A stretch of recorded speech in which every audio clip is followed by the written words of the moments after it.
I'm Cynthia Miller-Idris. I direct the ITEP program here. I'm delighted to welcome you all to our 4th Global Education Forum. I want to thank the School of Education and the Institute for Innovation in Education for funding this generously. We're excited to have the largest interest yet in this topic and to have fantastic speakers who've traveled literally from halfway around the world and also from down the road right here in Washington. The Global Ed Forum is conceived of as an initiative by the School of Education to bring together expert practitioners and academics for conversations about really pressing topics globally around intersections of education and youth at the higher education level, pre-K, informal, out of school, all kinds of issues. We have tackled a lot of different issues in the first several Global Ed Forums. We're going to tackle another one in February when we talk about race and education in the global context. And we hope that this becomes an ongoing place for people to come together for really interesting, engaged conversation. It's designed as a dialogue. Our speakers will have 10 or 12 minutes to make some remarks that are meant to engage you, and we'll have some question and answer immediately after each, and then hopefully more than an hour at the end for dialogue with all of you. What we ask them to do is not easy for them, and they've told me that. Because we're asking them to talk not necessarily based on what they know, but on what they think. And this is a hard thing for people who are experts, who like to ground ourselves in empirical data and in hard facts a lot of the time, to talk more about what they think is happening around these topics. And of course, these are grounded in their years of experience and expertise in their fields. And I've also asked them to challenge us critically within the university to tell us what they think we should be doing better. How should we be better preparing students to address these pressing challenges that they're going to raise? And we hope that you, students in the audience, and it's not all students in the audience, we also have a lot of terrific representatives from all kinds of agencies and embassies, State Department, and friends near and far here in the audience. But a lot of you are students, and we hope that you feel empowered to speak up and ask and engage questions as well. And if you don't, Christian will call on you, I promise, those of you who he knows. So with that, I'm going to hand over the reins here to Christian Bracho, who is, I'm delighted to say, is our new assistant professor in ITEP, who's been here just for a couple of months. He himself is a specialist on teacher activism in Mexico and has been doing lots of work also on higher education and internationalization of higher education through a collaborative of faculty and scholars at the Social Science Research Council. Christian will moderate, and I will hopefully just get to sit back and watch. So thank you all for coming. Thank you to Dean Stacey Snelling and to Charlie Tasconi, our experts in-house from the School of Ed, and thank you for the support for this event and for being here, all of you. So, Christian.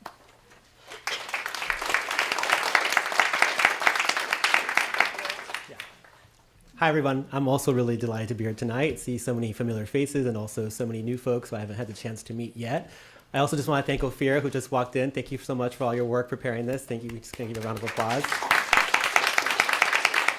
So again, the goal here will be for me to get each speaker to be up here for about 12 to 13 minutes.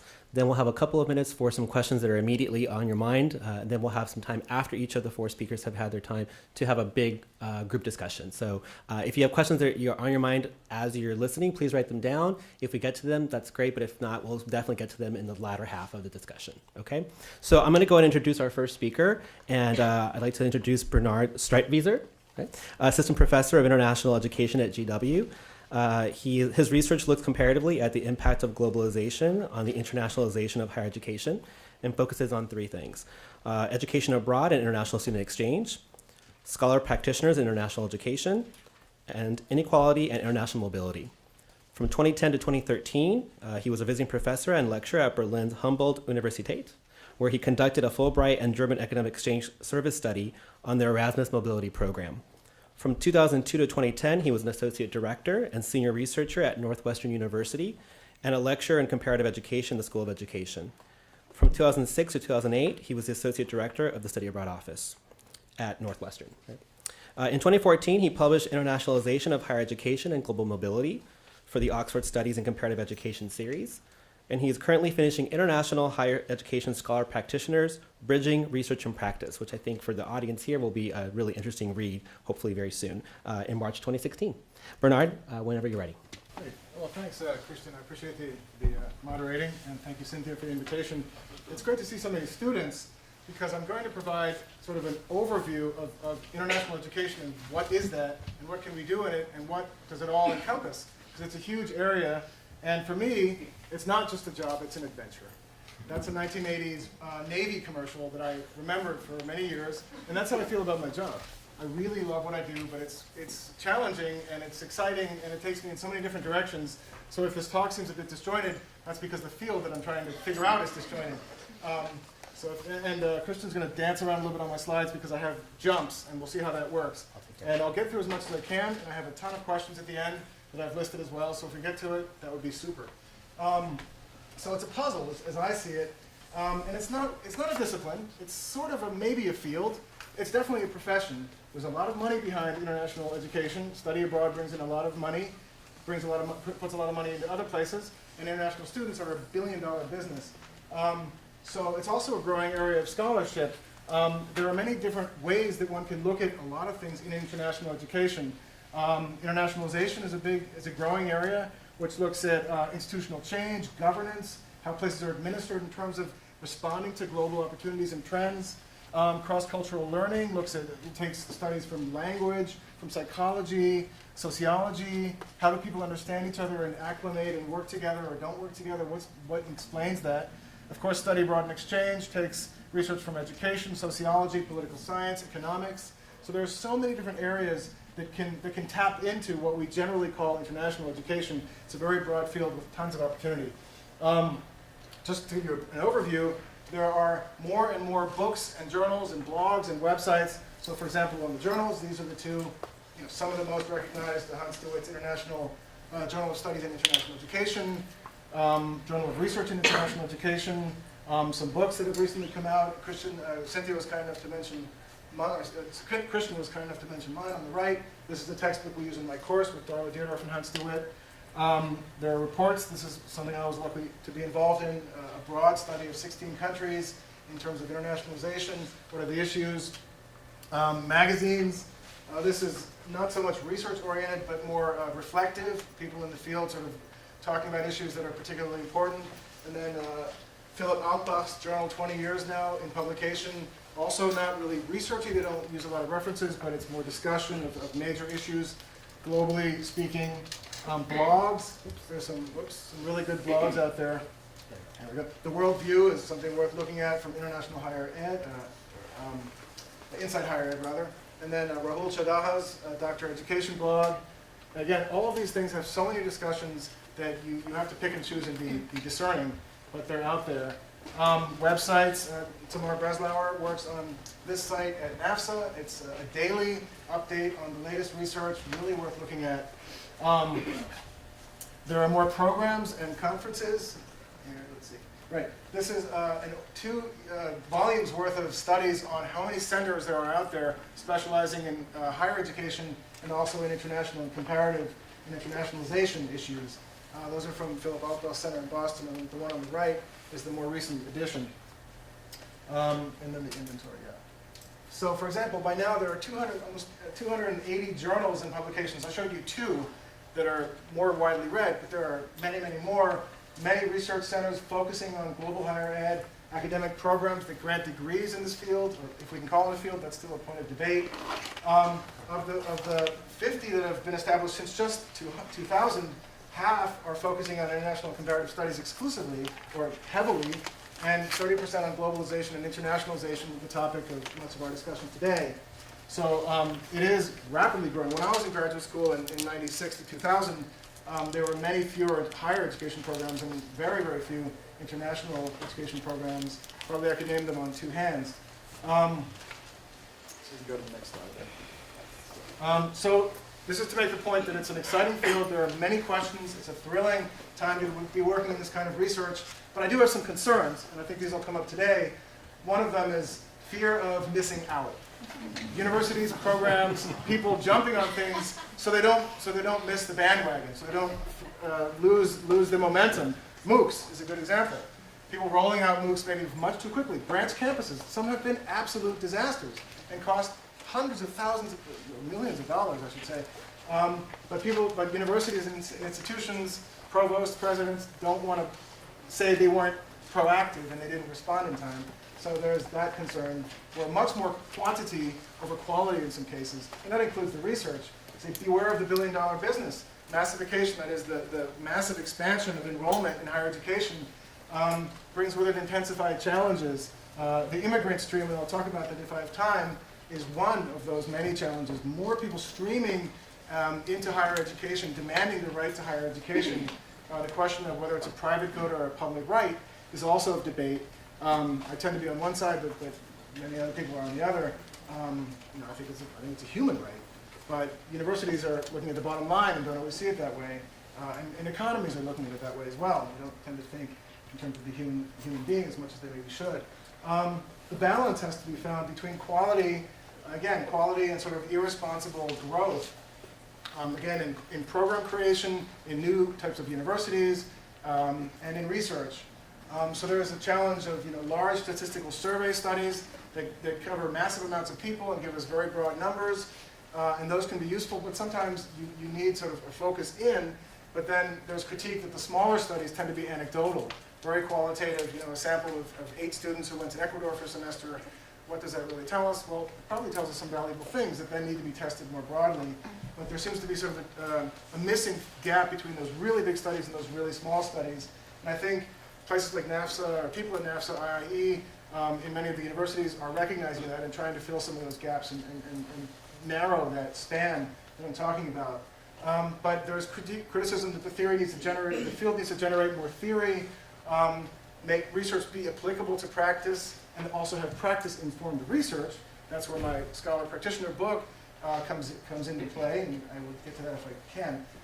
And really how to measure impact in a meaningful way so that this all adds up to something. This billion-dollar business, at the end of the day, makes some kind of impact that is in fact meaningful and just isn't saying, we're growing the numbers and that's good enough, because it's not good enough. So what do we really know? What do we need to know? What are future trends that we can expect? And how can you all, as hopefully the generation coming into the field that we're now in, how can you contribute? What can you do?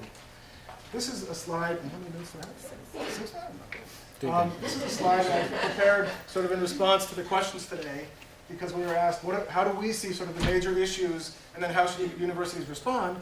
And the major issue I see is that this little box is kind of being neglected and left out.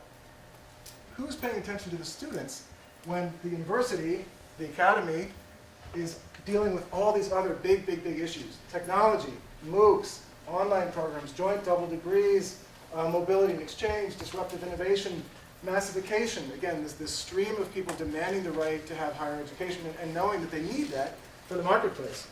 A master's is no, it doesn't have the same value as it used to, or certainly a bachelor's degree in this country doesn't add up to nearly as much as it used to maybe 25 years ago. Now you need a master's. So there are people coming back for that. In terms of commercialization, that's one of the big critiques. Again, is the bottom line sort of driving decision making in a much too sort of straightforward way, and are people still stopping to think, well, what really is going to ensure that this all means something that's valuable? So there's increased competition that comes out of rankings, the pressure to be a brand, branding your name out in the world, branch campuses. I mentioned again some real catastrophes and other successes. Northwestern, for example, has done very well in Qatar. Hopkins, failed in Singapore years ago, and I believe they might be trying again. And hopefully, we'll have learned a lot from the experience. Private higher education providers, the University of Phoenixes, the laureates of this world, etc.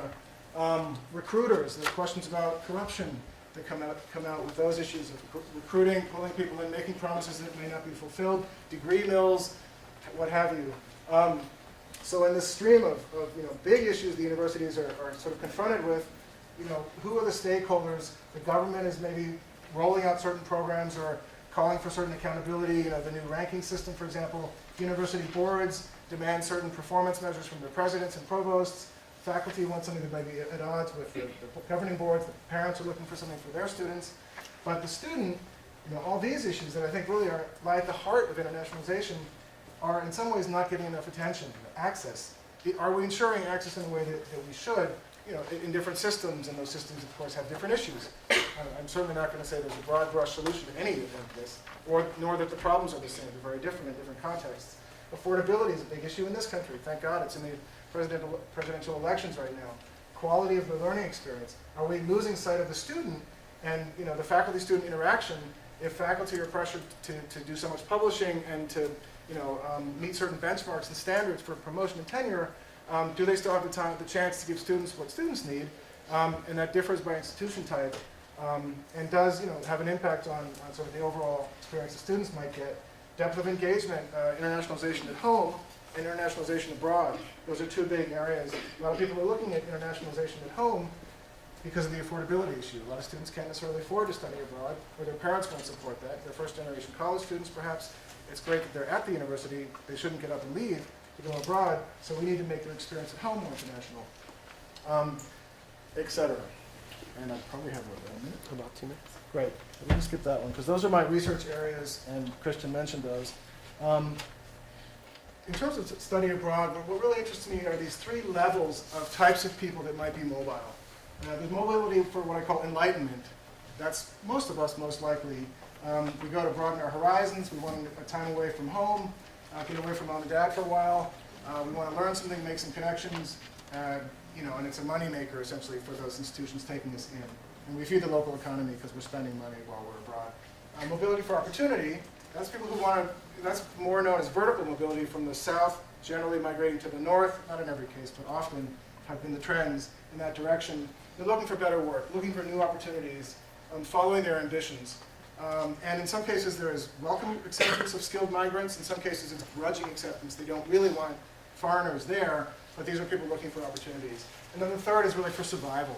And we can think of the most obvious case right now, the Syrian refugees. They don't necessarily want to leave home, but their home is completely destroyed. Their country is in complete chaos. They have to leave to survive.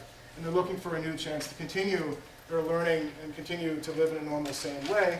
Many are fleeing through Europe and up to Germany and Sweden, and some countries are receptive, and other countries really want very little to do with them. So those are three areas of mobility, just in that one topic, that I think pulls in a lot of issues of equality and access and opportunity. So this is an area of interest. In the national elections, it's being talked about. Bernie Sanders is putting it on his agenda very clearly. Hillary Clinton, Jeb Bush has made some statements about that. There are also some books that are coming out looking at this question. It's fine, it's okay. But I'm going to, since I'm out of time, this is my last area here of scholar practitioners in higher education. And that's really where one of my passions lies, because I see a lot of students come into our program, which is an international education training program, at the master's level, and they know they want to be study abroad advisors. And they're very sort of myopically focused on that goal. And my goal, as someone trying to figure out this very complex field, is to show them there are so many areas where we need your talents and your enthusiasm. And it's not that I have a problem with someone being an advisor for study abroad, we need that too. But there are so many more options, and we need your talents in those many areas that we can fill with people like you. So I want students who think they may want to be only practitioners, and I say only with the deepest of respect, that they can also think like scholars and contribute to a much broader series of questions and challenges that we're facing. So the book is very simply about what do the scholars and practitioners in our field, and there are 24 of them contributing, how do they explain what that means to be a scholar practitioner, and how will they inspire you to also follow in those footsteps to really change the field from being seen as, there are those people who observe the field and write about it in journals, and then there are all those people who work on this stuff in offices and do the daily management of sending students abroad and bringing them back and taking care of health and safety and so forth. Those two fields need to be, those two endeavors need to be brought in much closer symmetry, and that's what a scholar practitioner does. So I'm going to leave it at that. I've got a bunch of questions for afterwards. I'm happy to take your questions, but thanks very much.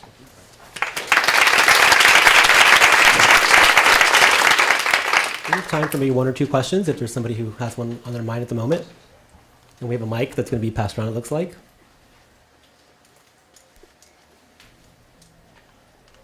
Over there in the corner. Thank you, Kara.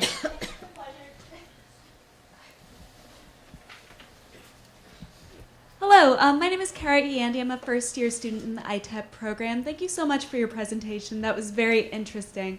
I was wondering if you could speak a little bit more in depth about the access issue, particularly when we have new generations, particularly first-generation students, joining higher education, and what are opportunities for access for them to participate more fully in study abroad experiences, or perhaps more elite programs on internationalization within the home institution. What do you see as like the greatest challenges, and do you see any opportunities for overcoming them? It's an area that I'm getting into as I prepare a course for next year on this issue, so I'm still reading up on it, and I'll be straightforward about that. And there are also some very good organizations that look at access and diversity in study abroad. In fact, there's one called Diversity in Study Abroad that deals with those issues much more directly than I do right now. But I think, and there are also programs specifically targeted at heritage seekers. So students who may, be of Hispanic background or African American background, and they go on special trips to, areas where their forefathers might have come from, and those are often sponsored. There's also one for students of Jewish backgrounds. I'm trying to remember the name of it right now. Birthright. So there are special programs that target those particular demographics, but I don't know, and I think there are some sort of grant programs or funding opportunities for those students, but that's an area that's really still quite deficient. And I think the field's really worried about it and recognizes that as a major question of inequality, because it is an elite phenomenon. Let's be clear about it. It's mostly sort of upper income, many females, 60 to 40% female to male. And Europe is the prime destination. And so there is a long way to go to broadening access and also the locations where students study that really address their interests and aren't just sort of the traditional locations. But there are many innovative programs that people in the field, in the profession, are thinking about. So I think it's heading in the right direction, but there's a long way to go. Thank you. Yeah, you're welcome. We're going to go ahead and continue with our next speaker. And I'm just going to quickly introduce her. Our next speaker is Rupa Desai Trilokekar. She told me twice. She's Associate Professor of Post-Secondary Education at York University in Toronto, with administrative experience in international education and research interests in comparative international education, internationalization of higher education, and the student experience. She has 2 co-edited books, Canada's Universities Go Global and Making Policy in Turbulent Times, Challenge and Prospects for Higher Education. And she has most recently completed Government of Ontario-sponsored projects on international students as Canada's new immigrants. She's currently working on a project titled China, India, and the Challenge of Canada's Diplomacy of Knowledge, a comparative study of the internationalization of higher education. Please welcome Rupa.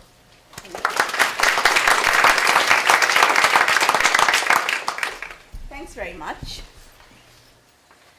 We've been given 2 questions, and I'm going to respond to them in context of my research, the first one on government policy and the other on student experience. But I want to start my comments today with a bit of a quiz, so back in school. And I don't have much time, so I'm going to go really fast. So what I'm going to do is just put up a statement, which is from a national policy or a regional policy, and I want you to guess which country it represents. So really quickly, any guesses? Just guess. Wild. Okay, here we go. Quick, it's a region. I'll give you that.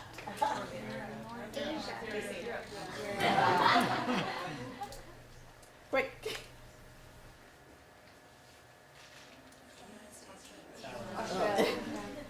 A few more. You won that A+. China.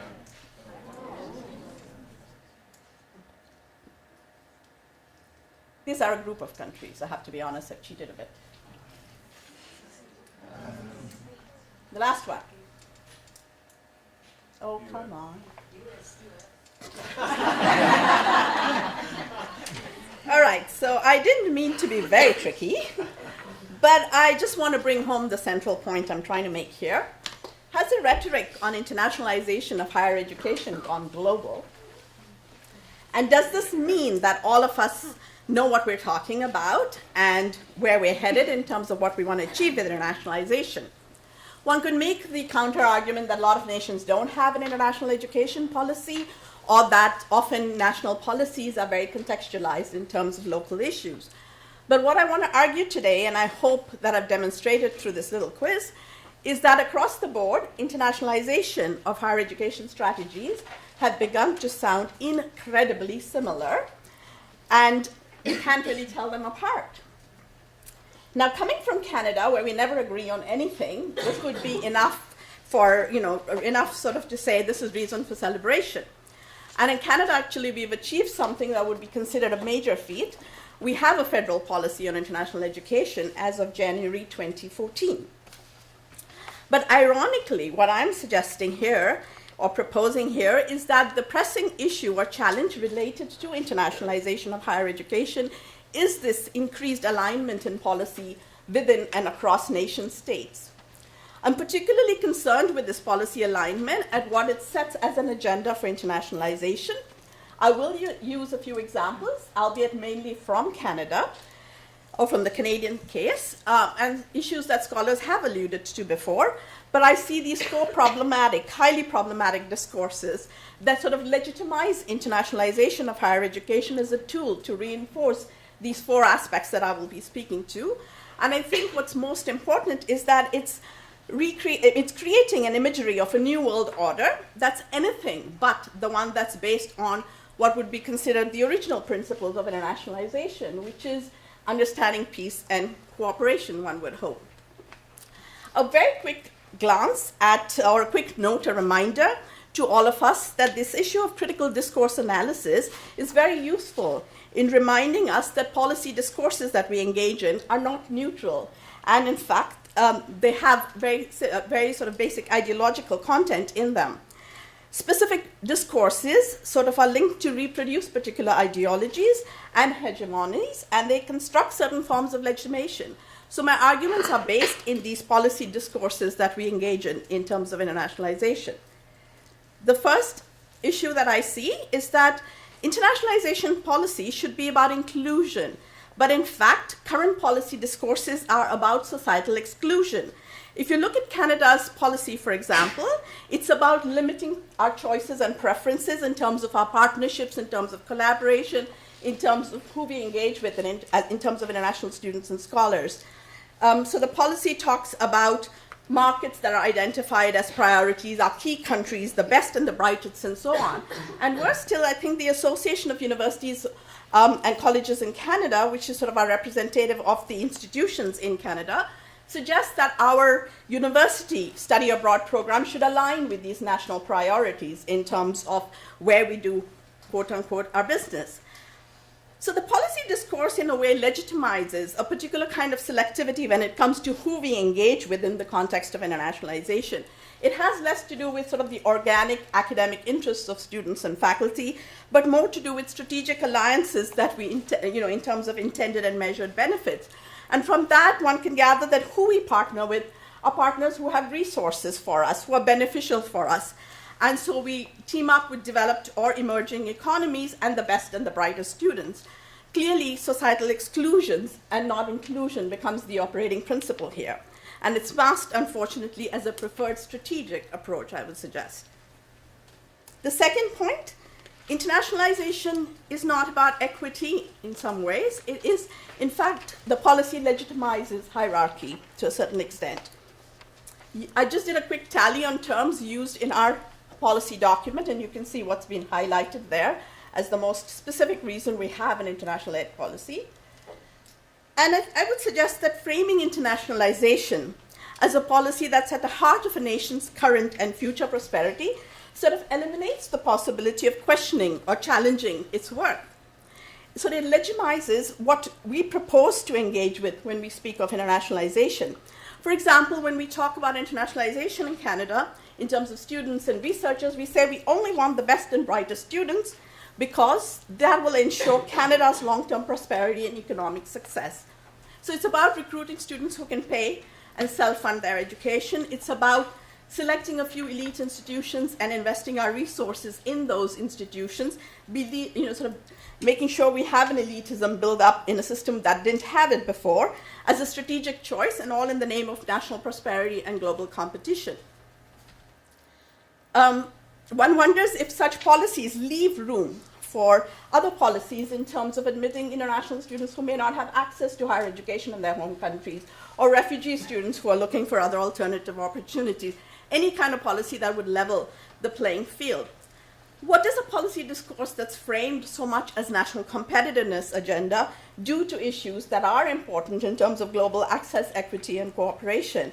And what kinds of issues are masked under this national competitiveness agenda, and whose interests are being met in terms of a focus on economics? The third point I'd like to make is internationalization should be about mobility. But policies we have currently legitimize economic and political borders. The nation and its borders are very much implicated, I would suggest, through internationalization policies, and nowhere is this point driven home more clearly than the rationale we have in Canada for recruiting international students. A policy approach, I would say, is not, again, unique to Canada, but is shared by many other countries. We all know about quantifying what we gain from international students in terms of income, resources, etc. But we additionally speak of them as addressing our skill shortage in terms of our labor market in Canada. So we label international students as golden, ideal, designer immigrants, a prized human capital resource, because they have Canadian credentials, they've learned one Canadian language at least, and have relevant Canadian work experience. I find it interesting that as a nation that values and is committed to multiculturalism, that we sanction a government policy on international students that it is in fact entirely based on the ideology of eliminating difference. What do I mean by this? Well, we prefer international students to all other categories of immigrants because they have proven their worth, they have paid for their education in Canada through paying international student fees, but they've also gained Canadian experience. And through this kind of policy, we sanction the requirements of Canadianness, if you will, in our society and in our economy and our labor market. So again, why we engage in internationalization becomes less about mobility for intercultural understanding or international understanding, but more about strengthening our economic and political borders, if you will. Far cry from when you look at the history of where we began in Canada. So the fourth point. Internationalization policies, I would say, is about global competition, and Bernard referred to several of these as well. One section I found really fascinating in our strategy is called Canadians Teaching the World. Really? But we obviously have come to believe in the center-periphery theory, where we talk about the global center of innovation, research and development, global leadership position, etc., etc. We talk about maintaining our strong advantage that we already have within the Canadian situation. So how we choose to engage in internationalization becomes about competition. We're worried about you guys in the US stealing our international students for sure, realizing, of course, we don't have anything compared to the percentage you have here. We speak about being at important crossroads, and here's an example of a quote from a US university, in fact, that shows how there's also this fear of a changed world order where the power and resources now might be shared and worse still might be controlled by emerging economies. So we are really nervous about remaining in some sort of a race here. We talk about the world of haves and have-nots, of winners and losers, and it legitimizes policies that allow for the status quo to be maintained in terms of privileging who's already privileged. Perhaps you might say I'm a little too cynical, or perhaps I'm rhetorical, because how are effective our government policies anyway? And if it's rhetoric, why does it influence us in academia? Because we have institutional autonomy and academic freedom anyways. And maybe I'm too Canada-centric, where things are different for us. But I have observed over time that government rhetoric, as well as government logic, sort of seeps into institutional policy statements and documents, rather than the other way around. So in fact, I would argue that perhaps we should just remove the term strategy in terms of its association with internationalization, and as a legitimate form of functioning at all in terms of higher education. we have to really ask what we mean when we say we want to be strategic about our internationalization approach. What do these strategies mask in terms of our values, principles, and preferences, the who, what, why, and how of internationalization? And this is where I'd like to just quickly segue into the second question, which is about engaging students. In Canada, the AUCC, that's the Association of Universities and Colleges, suggests that student mobility is the #1 high-profile issue when you talk about internationalization, but that Canadian universities report that it's students more than faculty who lack interest and recognition of the value of international experience. Now, I find this interesting because neither did the government strategy nor did AUCC survey ever engage students in this whole process of internationalization, but this is what they have to say about it. There's often an assumption made that students are not invested in internationalization, and therefore they need to be convinced of its importance. So I would flip this question on its head because, in fact, I think it's not about preparing or educating students, but rather engaging students in conversations on internationalization. At my home university, when we surveyed students, we found that most of them had no idea that York had an international education strategy. Some of them could not connect with that term in terms of what it meant to their student experience at the university itself. So if students are our #1 priority and they do not connect with this term, then one must ask, who are we strategizing for? These are just examples of comments from students. So in conclusion, I would state that policy matters. It facilitates what has been referred to as a norm-building exercise or a process. And I think it's fundamentally our duty as members of the academy to uncover some of the taken for granted rationales, the different forms of exclusion, and the many contradictions that are embedded within it, recognizing that it has political power to engage and shape our global visions. We also need to engage students on the value and purposes of internationalization. It is our responsibility as academics and administrators to provide that, some of my students have clearly suggested ways that they can further engage. So if you ask students, they have very clear ways to participate in this process. I think there's a hope to reimagine our engagement within the world of internationalization. And I'd like to end by saying that in Canada, our future looks promising right now because we have a new game plan. And I wish you the same for the US. Thank you very much, and I look forward to our discussion.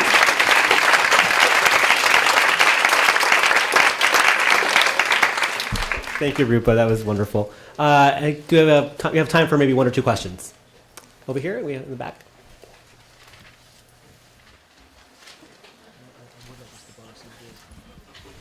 Hi, thanks for coming.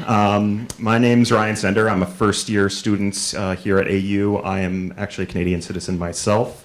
My question for you is, with actually right at the end there, the change in government that has happened recently, how is it feeling in the universities in the Ontario area, in the Toronto area, and maybe even further abroad in Canada, the feeling about the change in governments and the potential change in international education policy? Do you feel like the incoming Liberals are a little bit more favorable to it? I know there was the one policy where they were talking about kind of on the same lines as the Conservatives, where they were talking about extending, how do I put it, the years that they've already stayed there for, and using them to have permanent resident status. Do you see any other policies that are favorable to Canadian universities through the new Liberal government? Unfortunately, there is likely to be very little shift in terms of policy orientation, at least if you base it in history, because regardless of whether it's been a Conservative or Liberal government, our policies have been very much economic and trade focused over time. However, I would say that with Trudeau coming in, with the Liberals coming in, our foreign policy will shift and will change, and I think with that there will be implications to international education because it's closely tied. And I think in terms of domestic higher education issues, there's conversation right now saying there isn't really that much more money coming into the system from what they can see. But I do think that there will be a shift in orientation in terms of looking at higher education as a social policy rather than just a economic policy. So I think just because Liberals and especially Trudeau represent a different foreign policy orientation and a different orientation in social programs in Canada. I think in a sense we'll see, I'm hoping maybe too much, that we will go back to some of those old sort of perspectives that we had in Canada that I think a lot of us do value. And there are several other Canadians in the room who can add, I'm sure, to what I have to say, but I think there will be a shift from those two directions, yes. Okay, thank you very much. Anyone else? Please, we'll get you the microphone.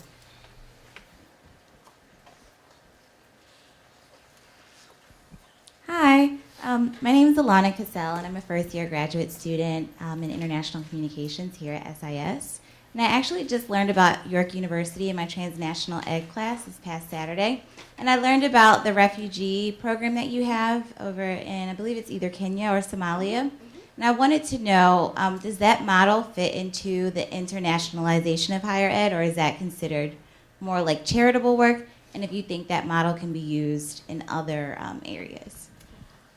In Canada, unfortunately, there's been a division of development assistance and internationalization, which have had two streams and two departments that have worked on that, and they should really be working in consortium. But that's a project that has been funded by what we used to have, which was the International Development Agency at the federal level. They had, I know because the professor who runs that project sits next to me, so I know what he's gone through to get that money to be able to fund that project. And that's very unusual because over time they've really been funding very little in terms of higher education in developing countries. It's mostly elementary and secondary education. I think there is scope to look at those as internationalization models, but like I said, in conversations, I don't think any, even in our university, it's nowhere in strategy plans or discussions. It's considered a development project and quite separate from what's identified as internationalization, but they are closely tied. Great. We'll have some time for some more questions after the next two speakers. I'm going to introduce Kevin Hovland, who's Deputy Executive Director of NAFSA, of NAFSA's Conference Academic Programs and Internationalization Services, responsible for units working on strategies for comprehensive internationalization as well as global learning. Until 2014, he was the Senior Director of Global Learning and Curricular Change at the Association of American Colleges and Universities, where he was responsible for the Shared Futures Initiative. Hovland is the author of Global Learning, Defining, Designing, Demonstrating, co-published by NASFA and the AAC&U, as well as the monograph Shared Futures, Global Learning, and Liberal Education. He served as executive editor of Diversity and Democracy, Civic Learning for Shared Futures, a periodical designed to support academic leaders and educators as they design and reshape their diversity programs, their civic engagement initiatives, and their global learning opportunities to better prepare students for principled action in today's complex world. He remains today on the Diversity and Democracy Editorial Board. Please welcome Kevin Hovland.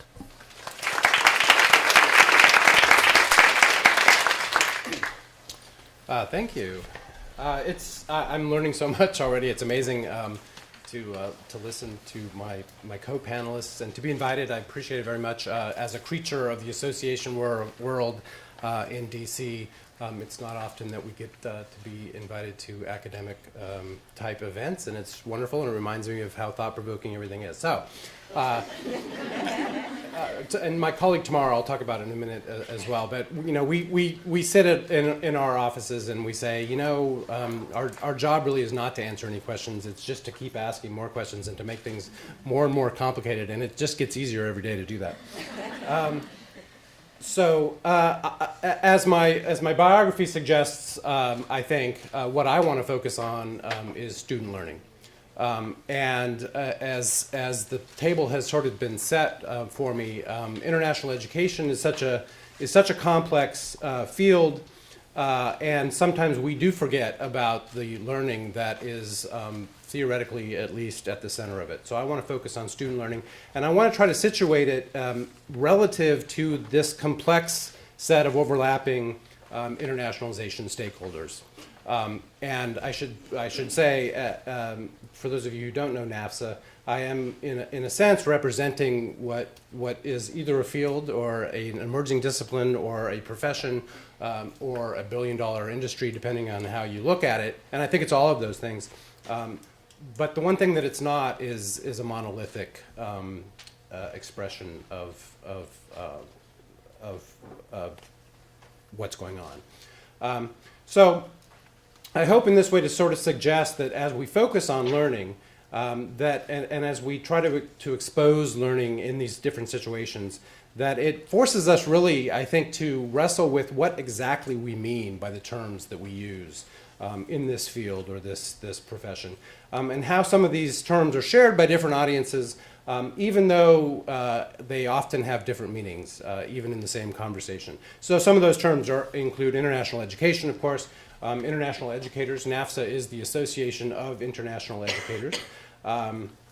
Global education, which is sort of the umbrella of today's event, although we're talking about internationalizing the curriculum in some senses.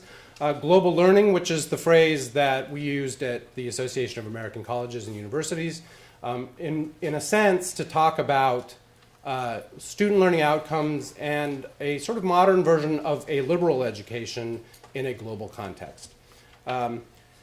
Internationalization and comprehensive internationalization, which is also work that has been, words that have been defined and set agendas in work at ACE and is closely associated with John Hudzik, who also works with us at NAFSA. So I'm not going to try to provide any definitions, thankfully, of any of these terms. One, because we don't have time to do it, and two, because I don't actually know what we're talking about, what these things mean. But I have all kinds of questions. This was one of the incentives for joining this conversation was that we didn't have to know, we just had to think. But I do want to frame the observations within the context of NAFSA. I'm relatively new to my job, so it has allowed me to sort of be an outsider and to sort of think, you know, what are we talking about when we talk about the things that NAFSA does? And so I want to focus on three audiences that are in my sort of job area, and I'm going to grossly oversimplify and say that these are three sort of sets of stakeholders, even though we're in the midst of doing some member surveys that show that within those three sets there's multiplicity of identities as well. But for brevity's sake, it's mobility practitioners, it's internationalization leadership on campus, so SIOs and I wouldn't say that those are the only leaders, but leadership as expressed around strategy for engaging an institution in questions about internationalization. And the third is faculty members. So let me take those one at a time. And again, I'm going to try to take those and put a lens of global learning or student learning and see sort of how they play out. So the first is the mobility practitioners, which are members of this profession, international educators who were responsibility for making all of this stuff work and how incredibly complicated that is. And my question really as I sit at NAFSA is, you know, what assumptions is this profession built on? What are the metrics for success? What does the educator, an international educator, mean? And I think the answer to those things is that it doesn't mean the same thing to lots of different people within that group. And with mobility, it seems to me, much of the work is organized around the belief that there's a significant value of to individuals to learn in environments of linguistic and cultural difference, right? So increasingly, there's also a desire to show that that experience has some sort of professional or economic value as well. And of course, it is important to note that the mobility into and out of the United States is not of equal economic or cultural value, and that the value is not uniform around the world. So as the relationship between any two sort of points of departure and points of destination, we need to think about what that value proposition is, what that equation is. And we must also then, of course, factor in the identities of the students who are taking advantage of that. So my question really is, what does the term global learning apply to this kind of mobility in all its varieties? I think Bernard sort of raised this question about his three versions of mobility. And I think we could expand on those three. And we need to be very careful when we're talking about each of those, that we're very specific about what we're talking about, and that our measurements of success are very specifically tied to our expectations for those. You know, and how might this shift in thinking about this complicated notion of value change the way we think about international education and these questions of differential power and privilege? So they're not only a lens for us to think about, but they're also important strategies for linking the work that we do in international education with similar work on campus about difference, about culture, about language, about power, about gender. You know, you could go on and on and extend that throughout. So that's my sort of question about mobility. One of the things I should just say up front is that I'm often struck with how conversations about international education and global learning and all of those words that I talked about at the beginning, 9 times out of 10 they immediately go to international to study abroad, to something happening to someone somewhere else, rather than where I think the conversation needs to go, which is about student learning and the outcomes that we're associating with the goals that we have. And once we define what global learning might mean for these students, whether that be taking the perspectives of others seriously, or learning another language, or problem solving, or communication strategies, or empathy, or social responsibility, then we can map those on other places where that kind of outcome can occur, and we can build relationships to those people who are responsible for it. So the second category is this leadership category. So the internationalization leadership, the SIOs. And my question really is, what does it mean to be responsible for bringing strategic coherence to the work of multiple people on campus in the mobility section, but also in the learning area, when that coherence isn't necessarily true. In other words, it seems to me that this work is often organized around the belief that there are identifiable and marketable characteristics related to institutions that can be markers of success and sustainability in the brand. So X University is a welcoming place for international students. Y University has a significant number of graduates who live and work abroad. Z College sends a significant percentage of its students on education abroad experiences. But the question that I would like to pose here is, you know, how does student learning play out in any of those or all of those priorities? How is it differentiated in those priorities? It is said that the faculty, quote unquote, own the curriculum, but who actually owns learning? And what levers are available for those people who have responsibility for leadership on the internationalization side to get into the curricular side, or the co-curricular side, the learning side, really? And can those conversations be aligned successfully with the priorities that are suggested above, the branding priorities? How do we make sure that when we're talking about increasing the number of international students on a particular campus, we're actually keeping the educational learning goals of the institution at heart? How am I doing with time? Okay. So the third is the newest work at NAFSA, which is the academic program side. And for shorthand, this is faculty, but we're really talking about all of those people who are interested in learning, designing learning experiences, and really showing the change that occurs or that potentially can occur through students through an educational experience. And again, defining global learning or international education or global education broadly to talk about the characteristics, the knowledge that we want students to gain and the things that we want students to be able to do as a result of their education. To some degree, I actually have begun to talk less about global learning and to talk about global learners, because I think it's actually more accurate. So what do these global learners look like? What metric do we use to measure success that our graduates are actually meeting the expectations that the institutions are setting? So institutions across the country, and I should say, if you haven't already figured it out, that this is a bit of a U.S.-centric vision of the term international education.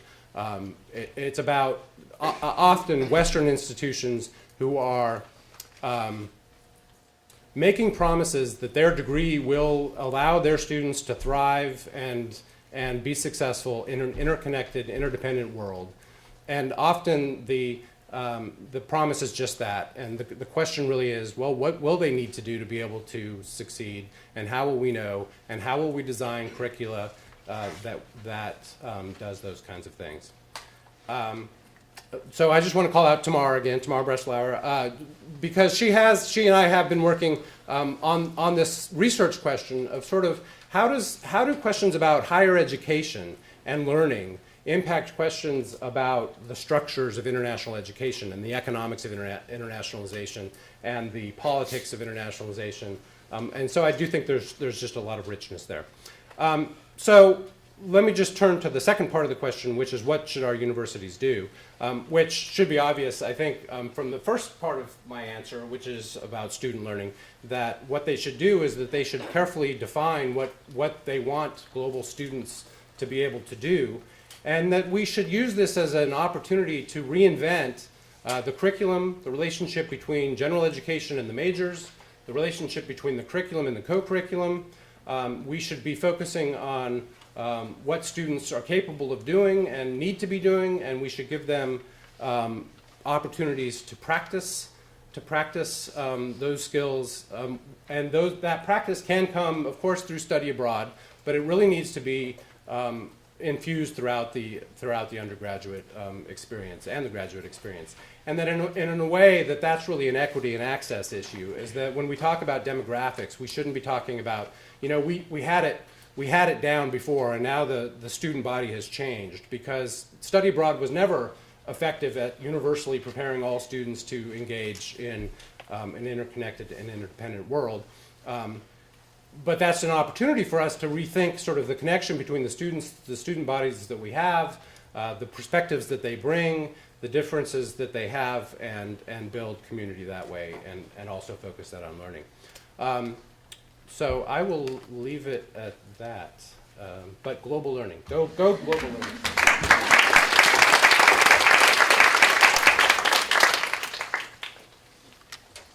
Thank you, Kevin. We have time for one or two questions. Yes, over here. Hey, thank you so much for coming and speaking to us. So my question is that keeping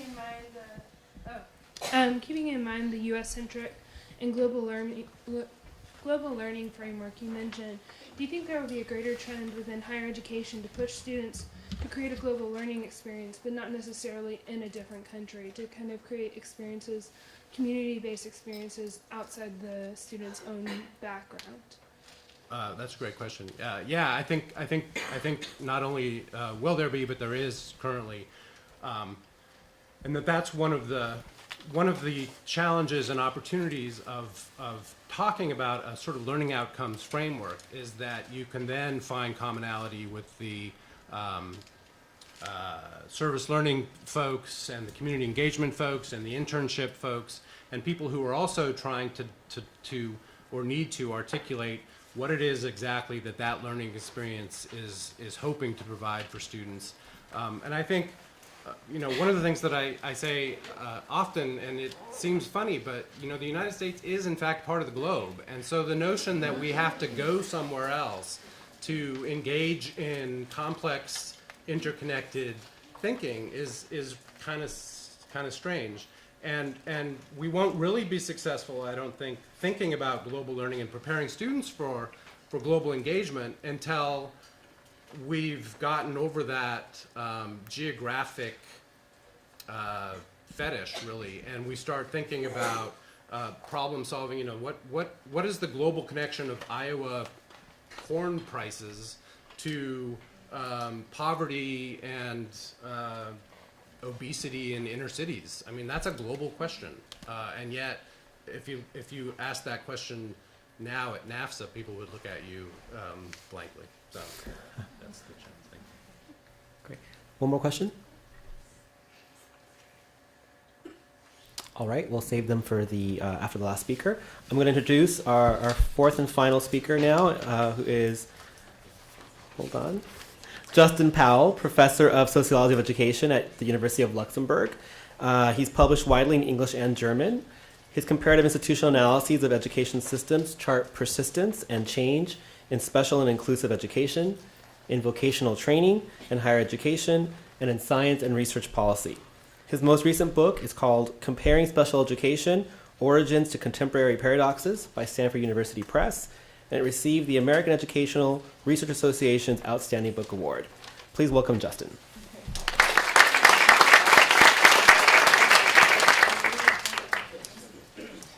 It's a great pleasure to be here. Thank you, Cynthia, for inviting me. This is the kind of event that speaks to my answer to the questions that you posed, which is that we need more opportunities for sustained dialogue and in-depth comparisons. So this is a great opportunity. I want to speak about intercultural understanding, and I want to maybe say a few words about why I think this is such a crucial thing to talk about. I've been working for the last 3 years at a university in Luxembourg, one of the most recently founded research universities in the world. It's a multilingual university. We have three official languages. We have a majority of our students from other countries. So we are constantly dealing with issues of understanding at the micro level, but also at the macro level.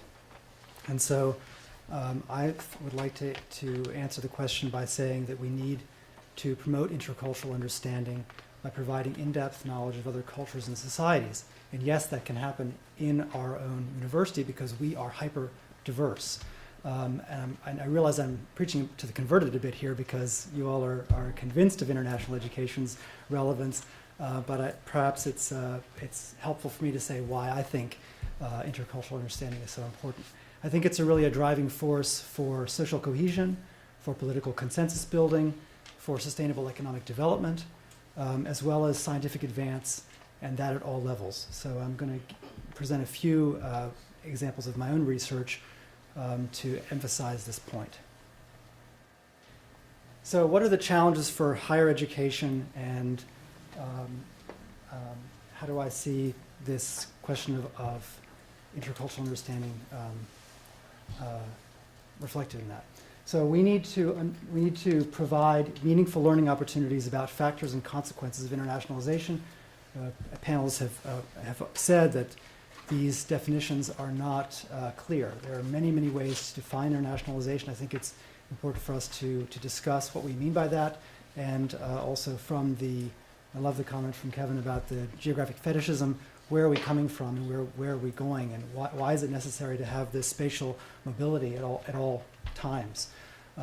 So one thing we could, it is a challenge for higher education, is to expand educational exchange and foreign language instruction beyond elites.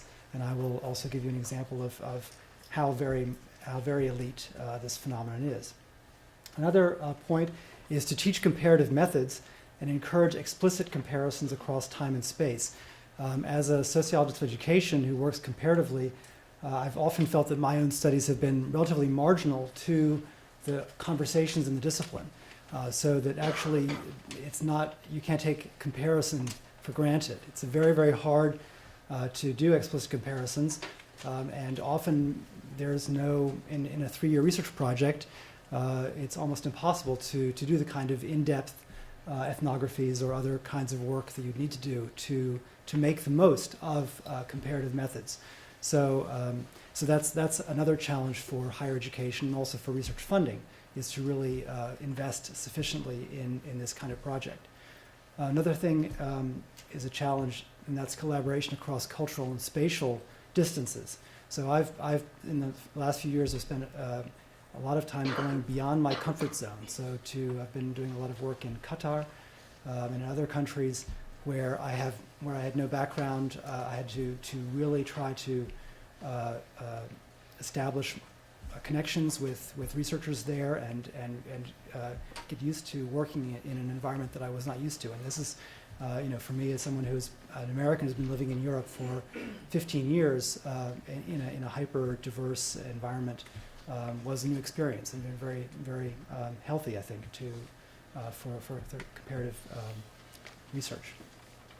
Another challenge is to reflect and understand our interconnectedness when addressing problems and finding potential solutions. So I think this is also something that quantitative studies have a major problem because there are no independent units anymore, right? We are in such a globalized world that a lot of the kinds of approaches, especially quantitative methods, are almost impossible to do now. But of course, there are lots of opportunities to strengthen cross-cultural understanding. We have to remember that the university is among the most durable of all institutions. So, you know, we're talking about centuries here, not just years. And universities have transformed society. So a colleague of mine, David Baker, has written a book called The Schooled Society, and he really sees the super research university, as he terms it, at the heart of the schooled society. So we are all in an organizational form that it has contributed tremendously to innovation and to understanding how society changes. The university is well placed to continue playing crucial roles, such as to examine change, to produce knowledge about different parts of the world, and to facilitate sociopolitical reforms in different regions. So that's a major opportunity that we have. Another is to provide individual experience of other cultures, and this comes back to the point of how important spatial mobility is or may not be, right? I mean, there are ways we can also benefit from other cultures' experiences without actually moving ourselves. Further opportunities include offering curricula that include diverse voices, so to use our student bodies and all the rich experiences from different cultures that come together in a classroom. I'm really trying to, in the comparative master's program that I founded a year ago on social sciences and educational sciences, we really try to work with the student experiences and the different language competencies that we have in the classroom to facilitate our own research. But then again, foreign language learning is something that has been undervalued, I think, and in our university where we have 3 official languages, we really invest a tremendous amount in that kind of learning. We also have an opportunity to ensure comparative approaches across the sciences. I'm going to show you a little bit of my research on the rise of collaboration. So this is not just the social sciences, but really all sciences are doing more and more collaboration. That emphasizes the importance of understanding what our collaborators are saying. Then we also have an opportunity to appreciate cultural dimensions and interconnectedness of problems and solutions in both research and policy. So just to give you some example of the eliteness of study abroad, of exchange, we have a tremendous rise in foreign students worldwide, over a 4-fold growth since 1975. But on the other hand, really this is not that many mobile students. So, and if we look at the foreign students by origin, we find that 3/4 are from Europe or the Americas. So you can see that it's still there are vast disparities in who is actually able to study abroad and where people are coming from and going to. Another picture here on global higher education. So if we look at the proportion of all students in host countries, the United States, 3.4%, the OECD average 8%, Luxembourg 42%, but you can find your own countries or the countries you're interested in. It's really a tremendous range, and so we really have to recognize that some countries already have a very well established and have opportunities for intercultural learning because of that globalization of higher education and study abroad. Other countries really do not yet have that kind of resource. Then if we look at the importance of internationalization of higher education, its impact on science, this is a project that I'm working on with collaborators in Asia, in the Middle East, and in the United States. We've charted the exponential growth in science, and if you look at the tremendous rise of publications in social science index journals from 1960, you'll see just how much science is growing, and that's really on the basis of the incredible investments in higher education in all countries around the world. But if we look at the rise of international collaborations from 1990, we see just how incredible the increase has been in collaboration. So from under 5% of all articles were written collaboratively to now almost a quarter. Right, so that also is exemplifying the importance of educational exchange also for science, the rise of English as a hegemonic language, of the lingua franca, and of course the internet as a platform for our scientific communications. So that's some of the results of internationalization of higher education that I think we are discussing today. And then just to leave you with one last visualization of internationalization, this is global collaboration at the level of the individual article. So this is bibliographic pairs from 2008 to 2012. And you can see how important it is to look at different levels and to see where there is a lot of interaction already. And we see this, what many of my colleagues on the panel have already said, which is we do have a north-south issues. We have a tremendous collaboration across the Atlantic, and then within larger countries like the United States, but in Europe, different countries collaborating tremendously in science. So this just to emphasize the importance of our investment in these collaborations and also in understanding across cultures. Thank you.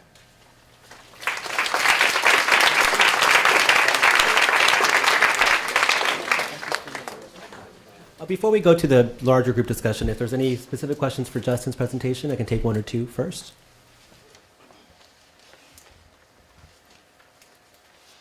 Do any of my students have a question, perhaps? No? Yes. Thank you.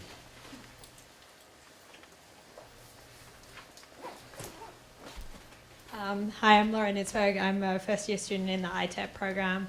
I was just wondering, since you're a faculty member and you probably worked a lot with faculty members within your university, if you could just give a couple of stories of sort of the reactions that you've seen from faculty, if they think that this is something that they want to embrace, and maybe also other people on the panel would also have sort of anecdotes or stories that they could add to this. Sure.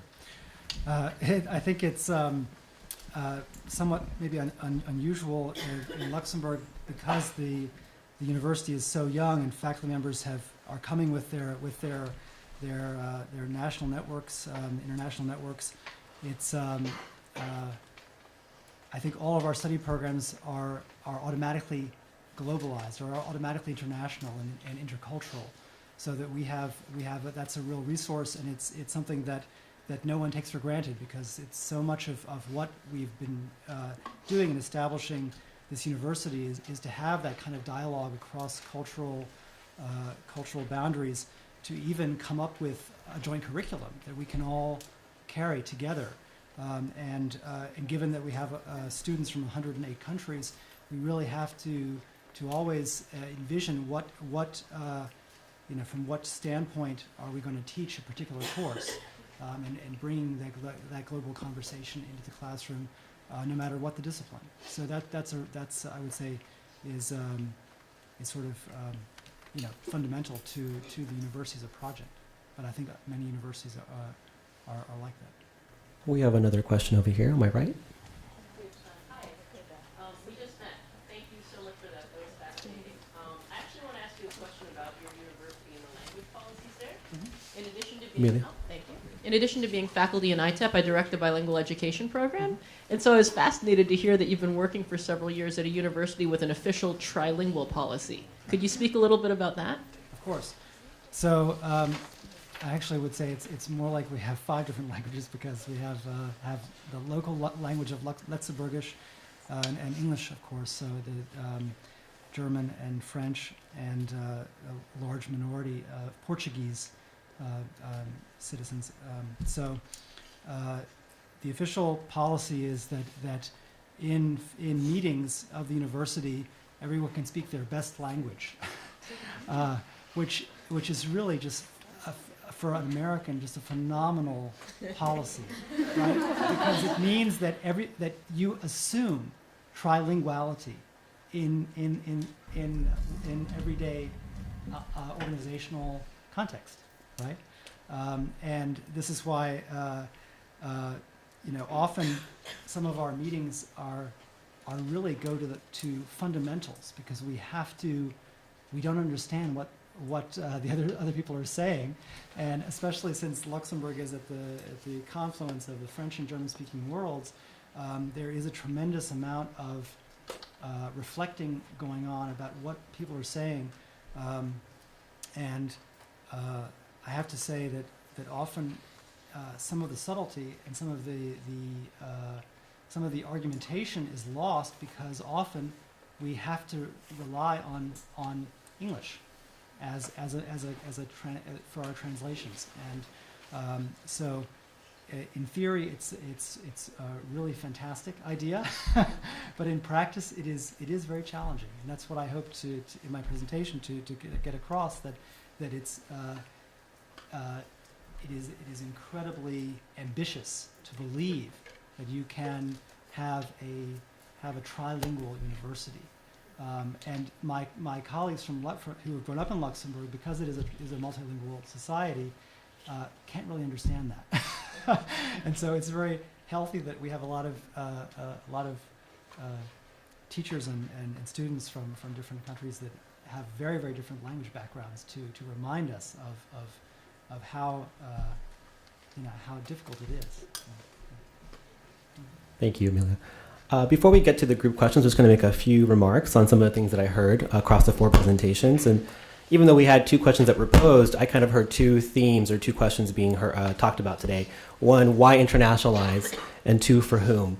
And so I think Bernard's presentation did a great job of talking about this idea that, and I've seen this word used a lot in scholarship. There's been an explosion of literature, explosion of scholarship. But I think he really pointed out that international education as a field, there has been this explosion in journals, magazines, organizations, research centers. So there has been this increasing interest in it, and it's created what he called this FOMO, this fear of missing out, right? That our university is doing it, or our nation states doing it, because they're afraid if they don't do it, they're going to get left behind.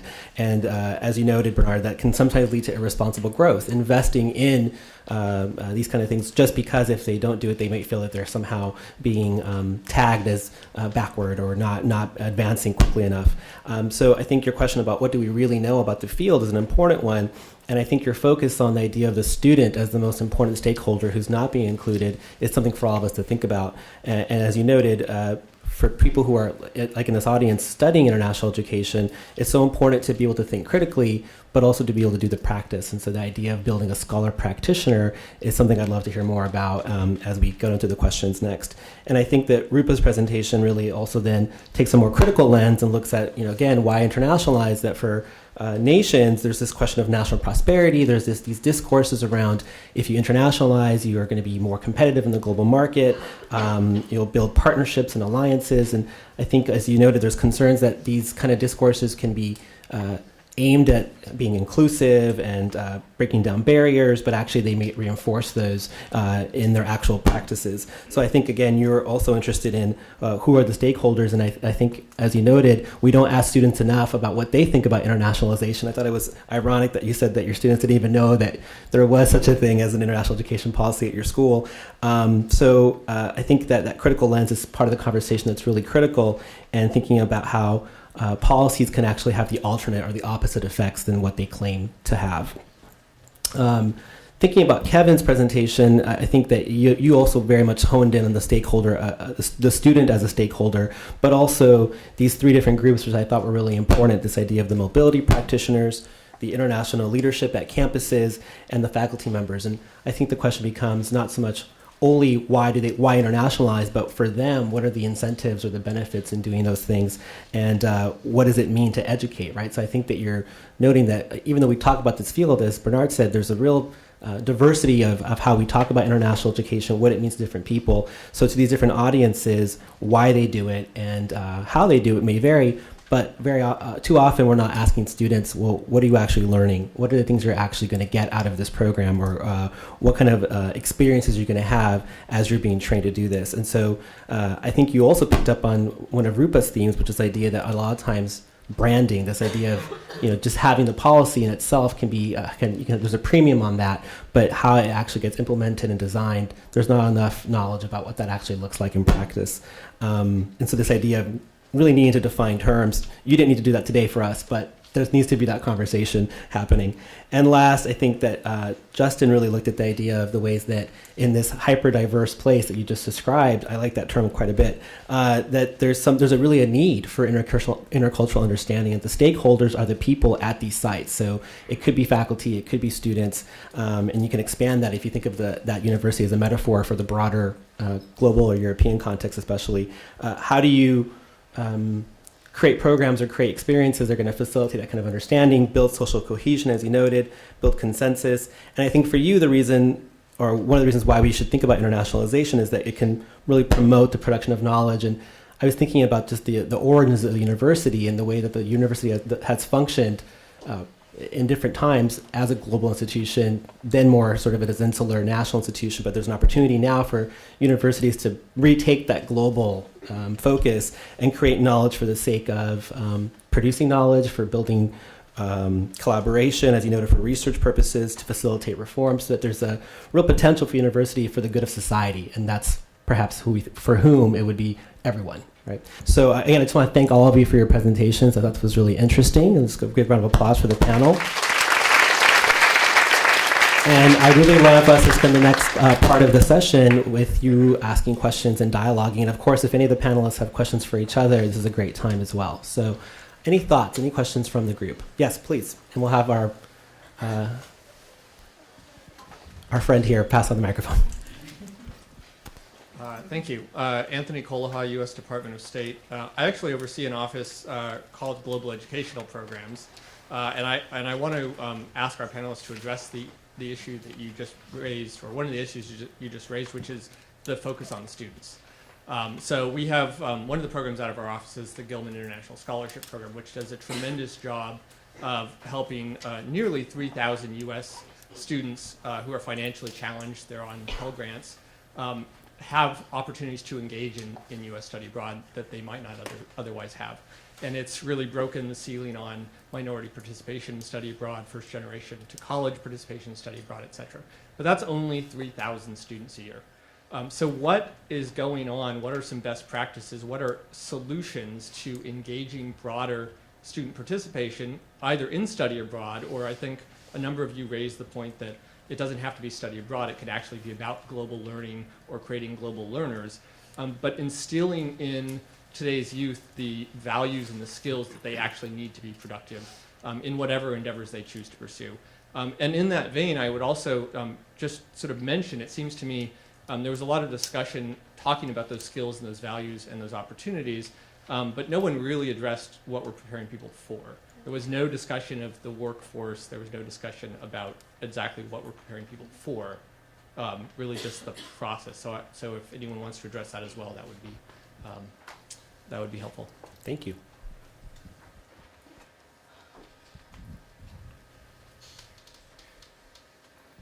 I'll let our panelists decide. I mean, I could say a few things, and Kevin, looks like you were just about to. No, please. I mean, I think Gilman is terrific, and I totally agree. It needs to be expanded. You know, those opportunities must be expanded much further. I think students need to understand that there's an economic payoff to having greater, intercultural experiences, more global-mindedness, more connections. I know in Germany or in Europe, the Erasmus program is really about. It's not so much to broaden your horizons; it's to make contacts within Europe and to create this European sense of identity. And it's for economic purposes, pure and simple, I think.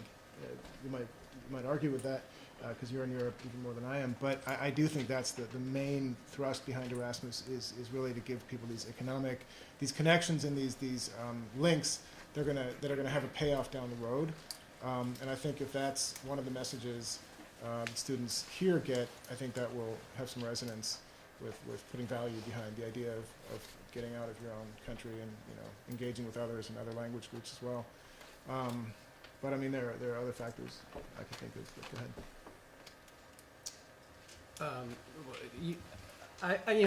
I think, as I suggested, it's obviously there's a lot of complexity here, and one can follow sort of any thread. And I think the workforce thread is a very interesting one. I actually think the sort of epistemological thread is an interesting one too, that we can make an argument that without being able to seriously understand the perspectives of others, we're diminished as thinkers. This is sort of the Martha Nussbaum argument of cultivating humanity. And I think if you take that path, the interesting part about it is that it does tend, I think, to diminish where it happens and the connections and the economic purposefulness of it, but not to the exclusion of being purposeful or valuable. So I think one of the challenges in my mind is to keep that balance between making an argument as sort of an educational argument, and keep in mind that I spent 20 years at an association that was marching under the flag of liberal education. So this is your moment of liberal education propaganda here. But the critical thinking, perspectival thinking, intercultural communications, in order to make you a better thinker, in order for you to be able to engage, to understand problems better, and potentially reach solutions to those problems better, to me is the ultimate value. And I think if there's economic benefit to that, which I undoubtedly there is, just as there's economic benefit to solving problems associated with peace and social justice and things like that. So I think just to keep the full range so that we're addressing as many kinds of issues as we can. Oh, yeah, please. I just want to add to that, just to respond to the question about equity, because, and I hate to put Robin on the spot, but since your colleague has been such a key player in the development of the Exchange 2.0 initiatives, that have the potential to expand access to cross-cultural experiences through, the Stevens Initiative, which now is being launched at the Aspen Institute. I don't know if you want to say anything about that, but I think that is a really key, getting to this issue of does, do the things that we want students to learn from study abroad have to be done through physical mobility overseas in all cases? And what does it mean to be able to reach students in rural Pakistan and connect them with students in rural Kentucky? So anyway. Well, I was going to, I'm Robin there, I'm also at the Department of State. I was actually going to say, given, I was going to be a little bit cynical, so I was going to ask Ruta.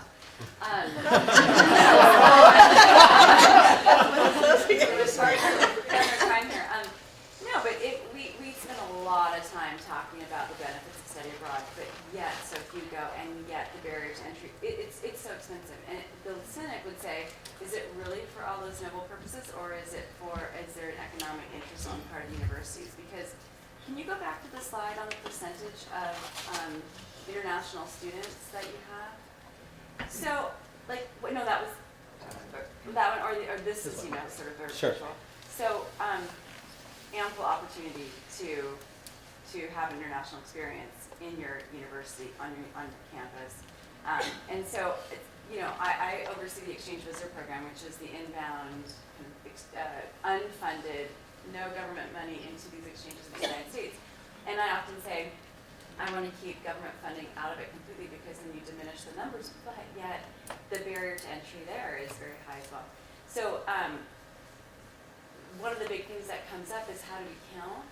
How do we count how many study abroad, how many students we have? And it becomes this question of counting and not this question of the experience. And so this is why I am a huge fan of the virtual, not because it's a replacement, but if we're just perpetually seeing low numbers, and we're perpetually talking about the benefits of it, then it just seems to me we've got to embrace another mechanism, which at least gets people started getting that other stuff. But yet, the physical exchange proponents are so afraid that will overtake. So, that's we can talk. We should, maybe this group would like to talk more about what that means, a virtual exchange or exchange 2.0. But there's that question of really who is this benefiting, and if it really is benefiting the student, come on, where are the other ideas then?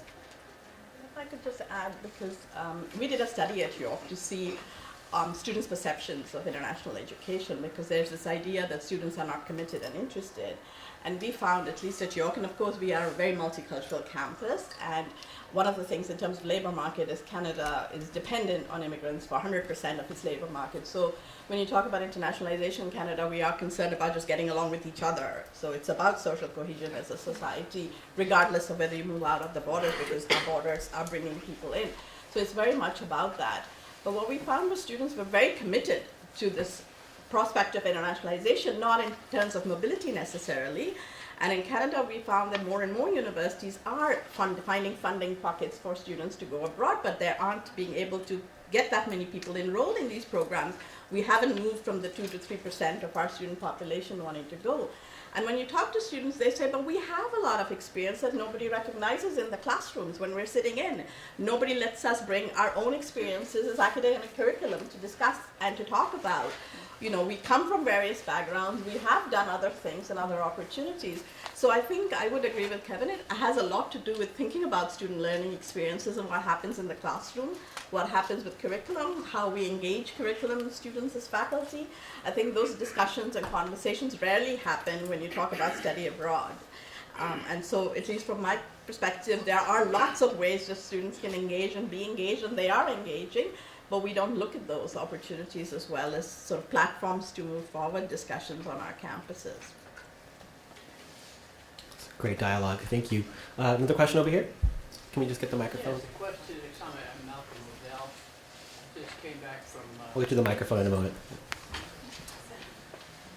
Malcolm Odell. I just came back from 3 months in Pakistan as part of a institutional partnership, a university-to-university partnership. I'm really struck by what you said about, Justin, about the university being the most durable of all institutions. I also previously had the opportunity to do an assessment of Pakistan universities that have been assisted by USAID going back 50 years. And looking what was left of those investments made in the 50s, 60s. And I did another study elsewhere on about 100 international partnerships around the world between U.S. colleges and colleges all over the world, South-South. And this may be a little off the topic, because what I was really interested in seeing was the incredible impact on those students there coming to the U.S. or anywhere else. And as opposed to what we're focusing on here, but seems to be the north-north going to the south. What I saw in the south-south coming to the north or to other parts of the world was really remarkable, and two things came out of it. One, those partnerships survived no money for 40 years. The ones that I looked at most recently, we look back at the partnerships, few $100,000 invested 5 years, 10 years ago. The professors are still going back and forth. The students are still coming and going. And in Pakistan, the universities survived what is a country at war with itself. And when it came to investment, USAID was thinking about making new investments in education, and they had no institutional memory of what they'd done 50 years ago, 40 years ago. They asked me to write the history, which I gladly did, and came up with a conclusion that this was the most sustainable institution in the country. It was rock solid. These were rock solid, and the U.S. could while it was worried about making investments in all kinds of other sectors, in education, economics, and science and technology, etc., they didn't have to worry about making an investment in higher education. Those institutions were rock solid, and they did. They made a new investment, and I think it's going to pay off just as well as the earlier ones did. And my question to the panel is, what are you seeing on the South-South? This coming from the impact in sustainable development in the South, and how this contributes to that. think that's it. What are we looking at coming this way? Thank you. Maybe I could say a few words. I think we've just been working on a project looking at the internationalization of dual studies. This is a German model of combining vocational training in firms and theoretical training in universities. And countries around the world are interested in copying this German model. And it's been very, very challenging. We've looked at Mexico and Qatar and Brazil, a few other countries. What we find is that there's a tremendous interest in these models, but it's very hard to establish the conditions necessary to actually to sustainably create these kinds of programs. Where it has, and this is maybe something we haven't addressed so much, but goes to your question about the preparing the workforce and the economic dimension. Where there are German companies in these other countries, they really are the basis for these kinds of exchange programs over a very long period of time, and their investments do pay off. In fact, I probably shouldn't take the mention Volkswagen at this time, but they established in Tennessee the Volkswagen Academy. They partner with community colleges, but also around the world. They've invested a tremendous amount in training. So there are models where it's not only a matter of a state investment or a university investment, but also industry getting involved in creating these kinds of networks that are very crucial for global business. And so that's maybe one dimension of this that is worth discussing too. Just a quick comment. I found a lot of interest in community colleges. A lot of universities are spinning off community colleges. Vocational training, absolutely, and also great interest in replicating the land grant model. Right. Can I just pose another question? Sort of, I think that piggybacks on yours, or at least occurred to me when I was thinking about yours. This notion of the system and how competitive it is, and how nationally competitive it is, makes me wonder where the space for sort of collaboration is, and whether that means that collaboration needs to meet the bottom line, national security or industrial or whatever the knowledge community, the knowledge economy. So I just pose that. I think on that score, rankings has done a real disservice to the possibility of collaboration, because some universities will not collaborate with another university unless they're ranked at a certain level, because it reflects on their prestige. So I think the sort of tyranny of rankings has hurt those possibilities significantly. Did you want to comment to that? I just wanted to comment on that. Yeah.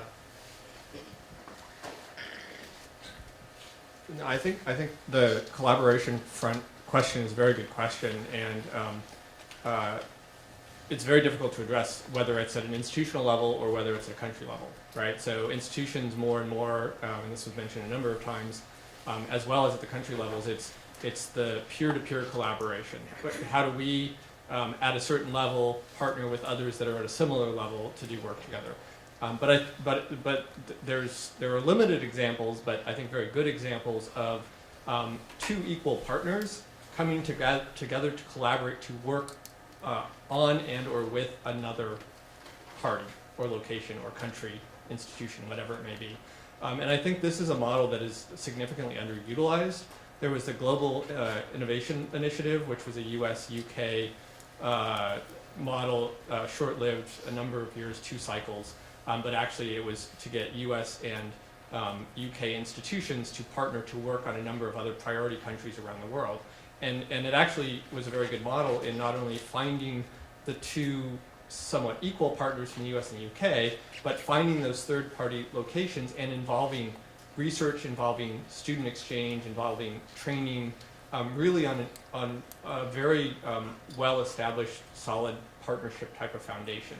And so I think, there's still sort of winners and losers, and those with those better positioned and those less well positioned in that model, but it's a much more collaborative model that is opening up that ability to find those partners, but also to invest in training on all sides that get past, and I think, Rupa, you talked a lot about this, really get into the not higher education as a business model, but higher education for something more.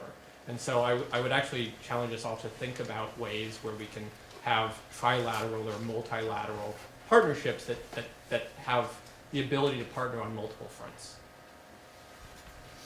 Well, just quickly, the discussion of educational hubs, Jane Knight has done a lot of work on that at Philip Alpbach as well, does talk about, in terms of moving, an educational system or a bunch of systems within a particular region from sort of a peripheral to a more central position of influence.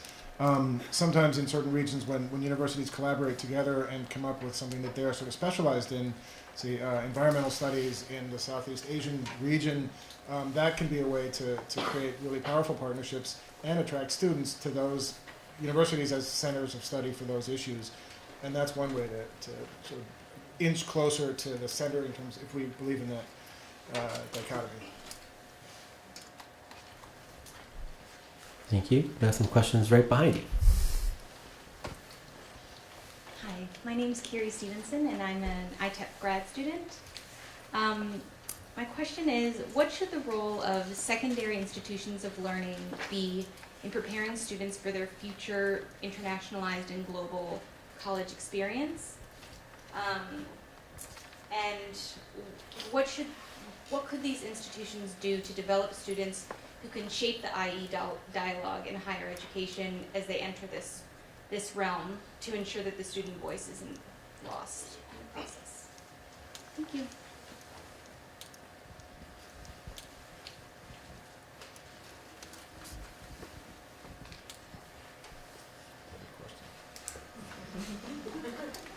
I wish my colleague were here, Laura Engel.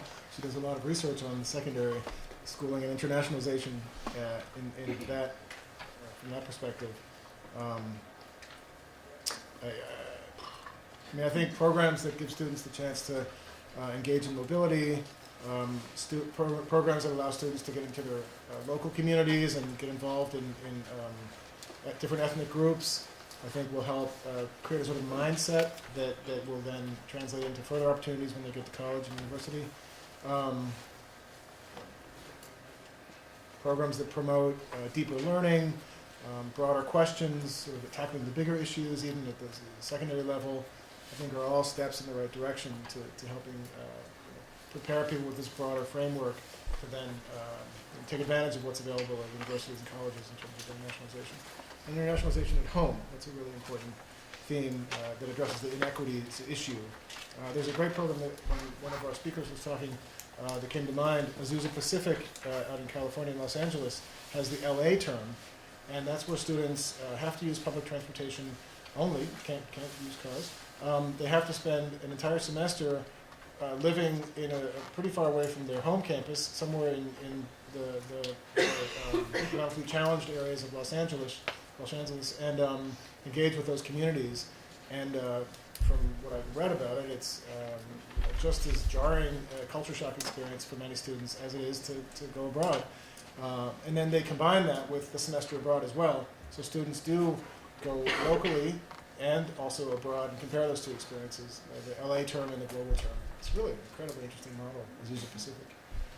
I think Tamara, you wanted to share something? Well, just about the secondary school, one thing that I think is really exciting about secondary schools is that it's not elite. That everybody has to be in a well, if you're talking about a public school, everybody has to be there. And even more than curriculum, the structures of public schools are often set up to work against any kind of global thinking. Because you have English as second language classes separated from regular education classes. You have special ed classes separate. So the structure doesn't allow students to see that there are all this interconnectedness. So I think one thing to think about when looking at secondary school is the opportunity that you have all of this diversity and to make sure that the students are experiencing that and feeling that without even worrying about the common core, because that's not the obstacle. The obstacle is often just the structure of the school. I'll just quickly note, this is totally anecdotal, sorry, Bernard. But I'm doing a lot of trainings in California around Common Core, and one of the things that teachers end up walking away saying is that they feel like they can do more global curriculum because there's more emphasis on critical thinking and on looking at many kinds of texts. So I feel like because Common Core in its own statement says it's about building global citizenship and about building students for a global economy and for a 21st century world, that a lot of teachers feel like there's more freedom in their curriculum to be able to incorporate global themes and global issues because of that new focus. So just as a sort of anecdotal evidence around that. Jacqueline, you had a question I was going to follow up with you? Oh, please, yeah, Rupa and then Jacqueline. Add one thing. I know that Betty Lisk has written a lot about internationalization, and I really like her work. And one of the things she says is really internationalization should be about all students, and it should be their everyday experiences in universities and colleges.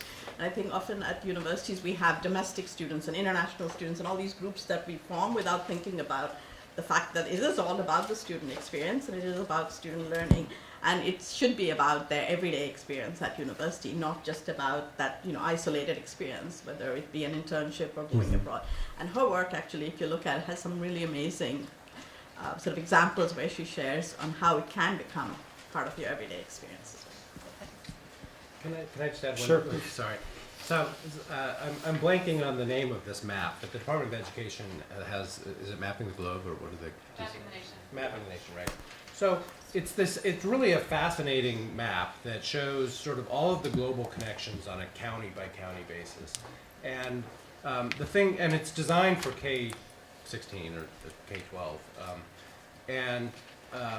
The thing that I find interesting about it is every conversation I've been in about it is talking about using it as a device to convince people that global learning is important, as opposed to using it as a device to actually do global learning. Because in fact, every student could do a report about their county and what their county's connections are, and use this incredible database that they've created. But instead, we're sort of I think we're missing out on a lot of, as Tamar says, sort of the innate interconnections in secondary schools that I guess it's a Deweyan kind of thing. But let's show kids how the world works and where the global connections are. Did you need to follow up to that or after? Yes. Oh, I just had a separate question. Okay, so I'll call you right after. Jacqueline, and then we'll come to you. Thank you. Hi, I'm Jacqueline. I'm an ITEP student. So a common theme I saw was that it's really difficult to define like what internationalizing higher education is. And so I was wondering if you think that's indicative of, like Kevin was saying, how institutions really need to define what the outcomes are for study abroad programs. So do you think because there's a difficult way to define what this means, it's difficult for institutional leaders to define, I want my student to do or be able to do X as a result of their study abroad experience?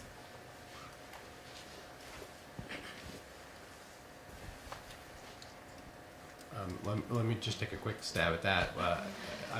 I think it's a fascinating question because, in fact, every faculty member and every educator has to answer that question, and it won't look the same depending on what sort of disciplinary perspective they are, what major it is, what institution it is, what the institutional mission is, what the student's interests are.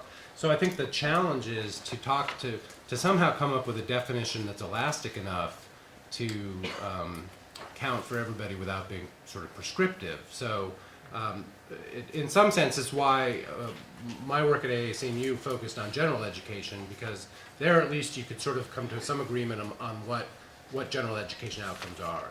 And every campus has had a conversation, faculty and other stakeholders have had conversations about what does it mean to be a graduate of X. It's much more complicated when you start adding what's it mean to be a chemistry major at the University of X or an international educator or anything else. One thing I would say is that in 2009, 10, 11, there were some good papers that came out really slamming the study abroad industry for the rhetoric they were using, especially the promise, study abroad makes you a global citizen. Period.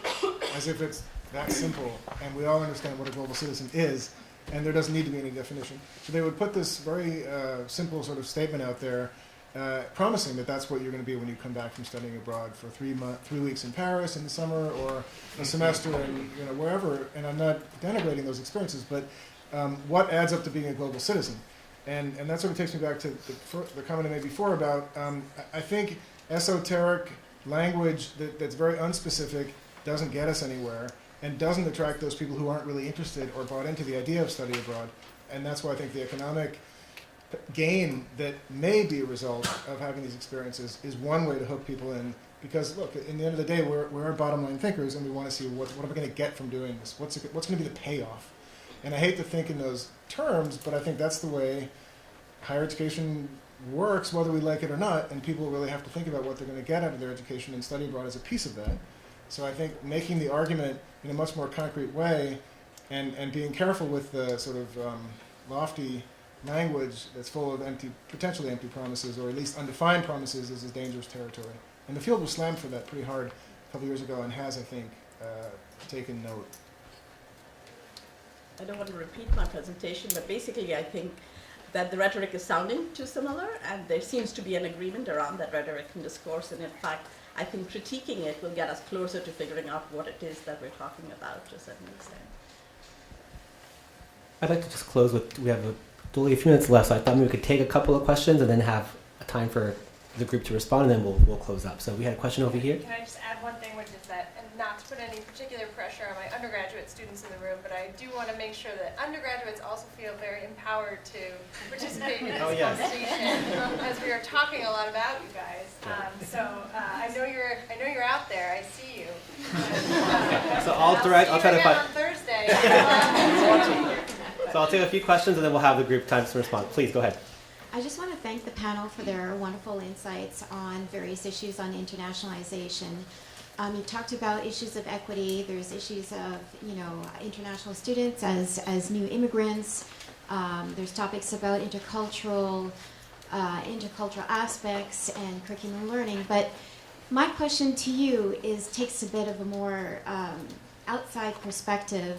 I'm wondering what your thoughts are in terms of anti-immigration sentiment and immigration and visa policies, because there are quite a few countries that want to clamp down on the international student, receiving international students.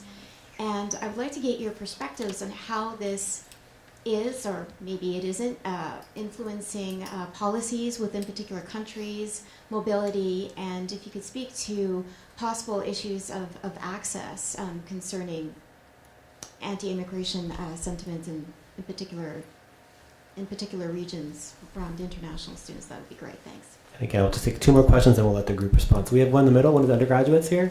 Sure. Oh, well, I'm a graduate student. It's okay. I get it a lot. It's okay. I'm one of Dr. Streitweiser's students at George Washington. So I just had a question. We've been talking a lot, and I think that discussion involving internationalizing higher education often operates off of a lot of assumptions about what benefits students are getting from different strategies, and what kinds of things are best going to promote our university brand, right? By the number of international students that we have, the number of students that go to study abroad, the branch campuses that we might have, that sorts of things. And so that's very reactionary strategy, in my opinion, right? That's not really an adaptive use of resources. So my question for you guys is, we've been talking a lot about the monetization of internationalized higher education, right? So in this economic sense, for sustained cooperation, sustained growth, you really need trust between partners. So what Dr. Streitweiser just mentioned was, okay, there's this lack of trust maybe being seen via these broken promises, that the higher education institutions are promising things, or saying, well, hey, we're making these claims, these are our students are growing, these are the outcomes that will be seen because of all these great new connections we're making, but how viable are those claims, right? How much worth do they have? So with that in mind, do you see higher education institutions maybe taking a step back and away from that reactionary tactics and going, okay, so how much are students learning? How do we assess that? The metrics of student growth and intercultural competence. Sorry, that was very long-winded. But. Did we have one pressing question over here? Dami, then that'll be the last one, then we'll let them respond. And we'll bring the microphone over to you. Thank you so much. Thank you. My name is Damilola and I'm an ITEP student. My question is based off of the map that we saw on the priority areas of where American students or people go to study abroad. And I was just wondering if any of you on the panel think that this topic that we're discussing today just mirrors the society that we currently live in or function in, because you find that the US tends to partner with, I guess, societies or countries that will be of benefit to them. And how can you frame the study abroad experience differently so that students can go to other continents or other countries?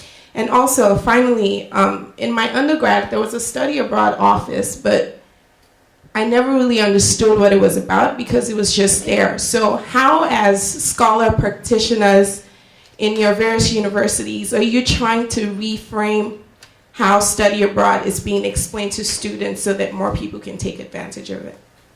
Thank you, Dami. So we have just a few minutes before we break for the reception, if any of you have responses to what's been posed. I hate to bring up the example of Luxembourg again, but I think it is interesting that I think we see also in the statistics here about study abroad and foreign student participation that the size of a country also matters a lot.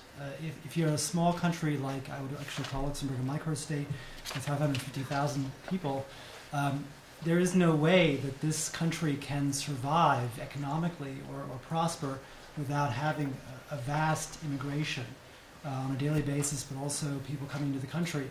So when the university was founded, they just said, we require every student to go abroad for at least a semester. And you can go anywhere you want. It's also paid for by the government. So there's a sense in which depending on where you're coming from, states are very willing to invest in very broad-based kinds of study abroad programs. And I would say that in that kind of a context, maybe it's also taken for granted that the study abroad will bring those outputs and those outcomes to students.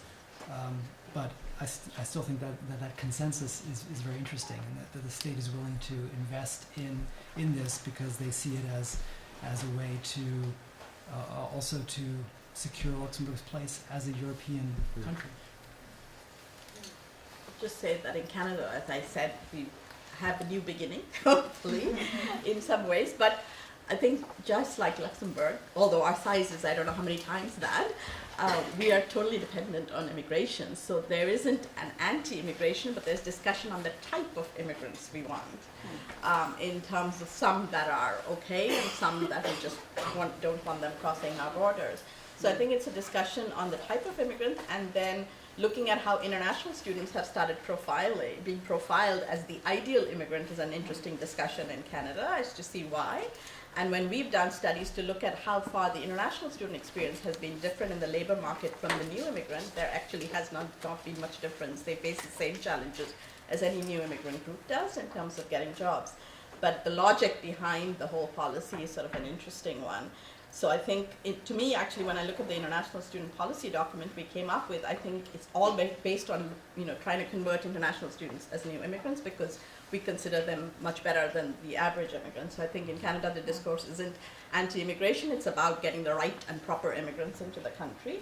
And in terms of just going back to the question, in terms of the study abroad offices, I know I was engaged in a discussion on our campus to make sure that we had a lot more opportunities for study abroad other than the European centers that most of us operate with in terms of study abroad opportunities. And we opened up, with the government's assistance, exchange programs in India, China, and many other countries.